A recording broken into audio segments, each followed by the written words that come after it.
our cohort specifically was very, very, very diverse, especially within the Palestinian Israeli communities.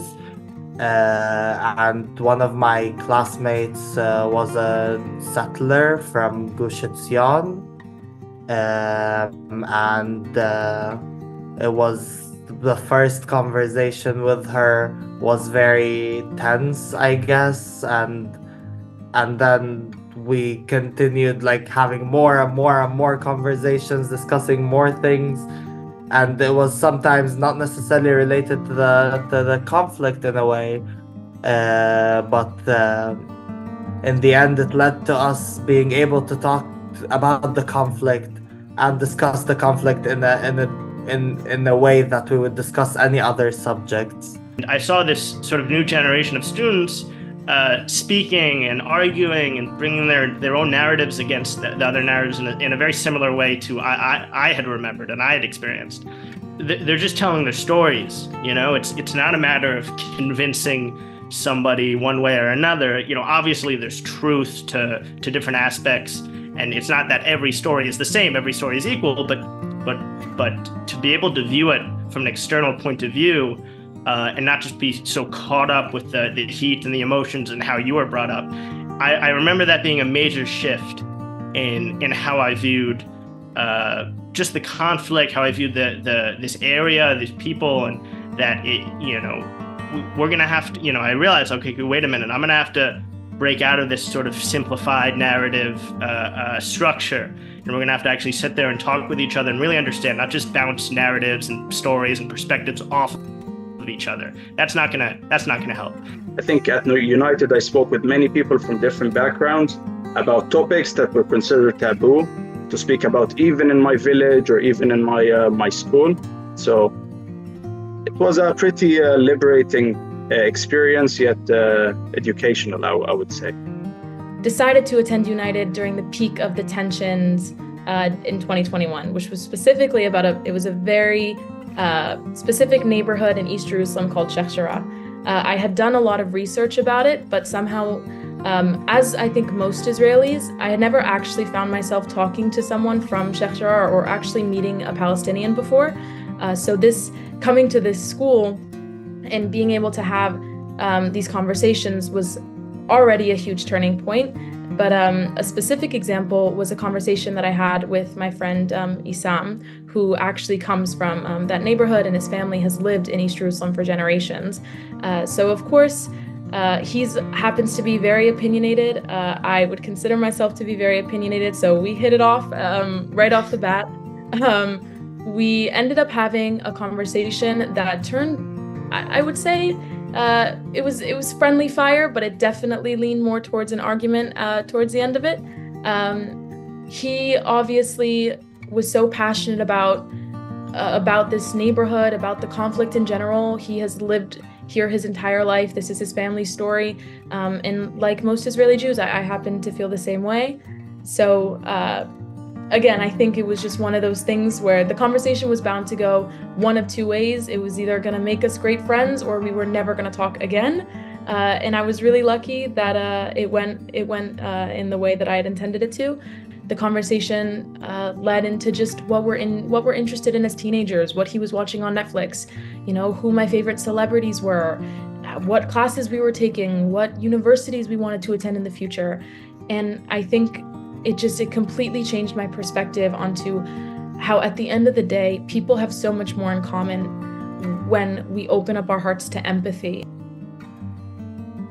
Yotam, who is a Jewish Israeli, who was my roommate for almost most of the 2 years in school, and we obviously ended up becoming very close friends. And here we are. We chose to come here to the Netherlands to study together, and we live right next to each other. Continuing the United GHIS journey beyond the school. This also is very interesting to see, like, the way we interact with the world, and every time like we meet somebody and like they hear that I'm a Palestinian and he's Israeli, and like people are very intrigued. They don't understand what's happening. They want to know more. they're happy to see it, and it's very interesting to see that we can add this new perspective to the world.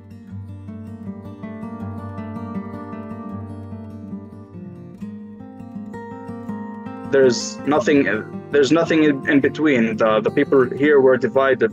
It's either they support the Palestinian side or the Israeli side. So no matter what I said, it was always despised. Even though I don't really consider myself either Palestinian or Israeli, I'm just in between. I'm floating in between the two. I don't think any of the sides completely represents me. But I identify as an Israeli, and I also as a Palestinian, and in some sense, which might be very confusing for the Europeans. When I went back after the 7th of October, I felt hated by so many people that did not hate me before, even by friends, which were Jewish. I could tell that they don't exactly hate me, but they just avoided talking to me because they were angry. So I don't blame them. But before that, it was always pretty chill. So the situation at United is pretty different because it felt like a family, not like a school, actually. So the people I met there, even though they have opposing views and we don't really agree on anything most of the times, I did not feel hated by anyone at the school, or at least the people I spoke to. I didn't know what to think. I didn't know how to feel. It was most of the first 2 weeks, it was just me and Yotam sitting in our room with the news on, not interacting with people, not talking to people, because it was also very difficult to talk to internationals at that point, where they barely knew anything, but they always they wanted to make comments, say things, ask things, and I don't think we were ready for facing that at that point. I think what united really, I would say engraved in me is the fact that hope is never lost. I always tell people on October 7th, the first people that reached out to me, especially as the missiles were coming in, were my Palestinian friends from school. They were the first ones to call me and text me, especially the ones that are no longer living in Israel. And they reached out and they said, hey, I saw that, there's some missiles in Renan. I just want to make sure you're okay. I want to make sure your brother's okay. Is your family okay? Are your friends okay? What's going on? I think we at United, people are way, way more tolerant, and they constantly look for solutions and not for issues and problems. At the end of the day, that's what United brings to the people that actually are able to have this experience. It teaches us empathy. It teaches us so much more than just about the political spectrum, about the conflict. It teaches us how to be human. Every single kid, no matter where they came from, would bring some type of aspect of themselves into these environments. It was just beautiful to see, whether we were dancing to African funk or we were listening to, Arab music, Israeli music. It was just the most loving and most fun going and teenage experience-esque of it all. And I think in that moment you realize that, again, just we can all blend in the world. We don't all have to exist in little microcosms of just your experience.